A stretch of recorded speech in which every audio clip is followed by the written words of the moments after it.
So let me talk about a consult I had today. I was very impressed, right? Number one, I'm always impressed when somebody comes prepared for a meeting, especially when you're going to talk about your estate. She came prepared, everything she owns, everything that's in her name, everything in numbers. And the second thing that actually impressed me was the fact that she had already started the process of trying to put that certain things in place. She had almost every other type of policy that you think a person should have. She had almost every other type of investment that a person should have, right? But I have to just say, even though I was extremely impressed, I was also a bit disappointed, not in her, but I was disappointed by the fact that she unfortunately did not understand how most of these actually operate and what their use is and what exactly each one of these things that she had actually meant for her, right? But then again, that's the purpose of an estate plan, is to have that discussion, enlighten the person who has these things. Okay, this is what this is, and this is what it's going to do when you pass away, and this one plays this role, and you probably might need to put something else in place, right? That's the purpose. So if this particular person that I'm talking about, young, educated, right, did not understand or know these products, my mind went and said, what about elderly people? Will they know? Will they understand the types of things that they have? Do they even know how they're actually going to work and how their kids are going to benefit? So today I want you to actually think about encouraging and educating the elderly people here. We have to understand that such education and such information is something that is mainly really coming into the mainstream at this point in time. So they could have these things, but they possibly could also not be able to understand them or really know how they work and whether they are sufficient, right? So today, I just want to pinpoint two things that I want you to focus on, right, when you're talking to them. And hopefully, whatever it is that you're going to show and share with them in this education that you're going to try to do, they're going to find some light and they're going to take the necessary steps in the right direction. Listen, as the elderly people, they play a formidable role in the family structure. So how they act and whatever it is that they do will have an impact on the ones that come after them. Right, so without further ado, let's get into the discussion. For all those that are new here, thank you for coming. My name is Yolanda Mjengeza. I'm an attorney and a director at a law firm here in Johannesburg, South Africa. So welcome. We hope you're going to stay with us. So without further ado, let's get to the content. So like I said, right, a lot of the times it's not that people will not have these things like policies or investments, right? They will have them. In fact, some of the elderly people that I speak to actually do have these critical things. But then again, they often don't know how they operate and exactly what they're going to or what purpose they're going to serve. So this is why it's important then to incorporate education and also some encouragement for them to take certain steps. What are these steps? Take steps to understand exactly what it is that they have and how it's going to fit into the picture as soon as something happens to them.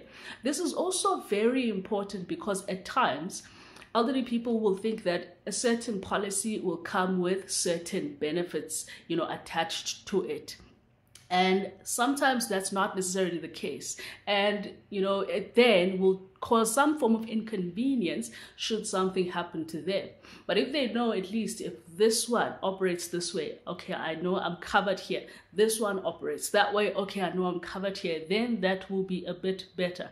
Because we have to admit, guys, at times, the service providers don't have the time to really educate people. There are service providers that are great at this, but at times you will meet people who did not get the opportunity to explain thoroughly to people what the benefits of the things that people often take out. And then again, we can't really blame the service providers because at times we literally go to service providers to just say, this is what I want. So when you give an instruction at times, you'll find that people will then act on that instruction instead of taking you through what you want to make sure or to depict whether or not this is actually something useful to you. And it happens a lot with elderly people.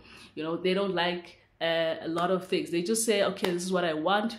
And if they think that's going to be sufficient, they're going to stick to that. So then it's for you as a family member just to encourage them, to just make it a point that they understand the things that they have and that those things are actually in order so that they can play the role that they intend for those things to play, right? And then the second thing, which is quite important, why you need to do a bit of encouragement, and a bit of education for elderly people is because, one thing we cannot run away from is there's a lot of misunderstandings of the law and a lot of misconceptions, right? And when elderly people, unlike us, don't have access to such information, it's very difficult for them, to get their misconceptions corrected in any way. So what's the best way then for them to take the necessary steps and the actions is for you to educate them with the correct content or information rather, and also encourage them to take the necessary steps. Why is this important? It is important because when they don't take the necessary steps, certain things tend to not go the way in which they had wished. I'm going to make an example so that this is clear. For example, as a parent, in most instances, the understanding in society is that if a parent passes away, right, and they're leaving kids behind, automatically all of that they are leaving behind will belong to the kids. In most instances, that's how it's supposed to operate, in particular if the parent was not married. But one thing that people often forget is the fact that at times we do have children that pass away before us, that predecease us. And in that instance, things tend to change a bit, and this is where then the intention of you as the parent does not reflect what happens in real time. For example, let's say I have a child who predeceases me and I eventually also pass away. And at the time I pass away, my child already had children that they had left behind, maybe 2 kids. So how are things going to be dealt with? Normally, society will think that, no, the kids that are alive are meant to share everything on their own, nobody else. But that's not what the law says. The law says that we're also going to count the child that is not here, that is not alive. So which means the child that had predeceased you. So how do we count someone who's not here as part of the people that are meant to inherit?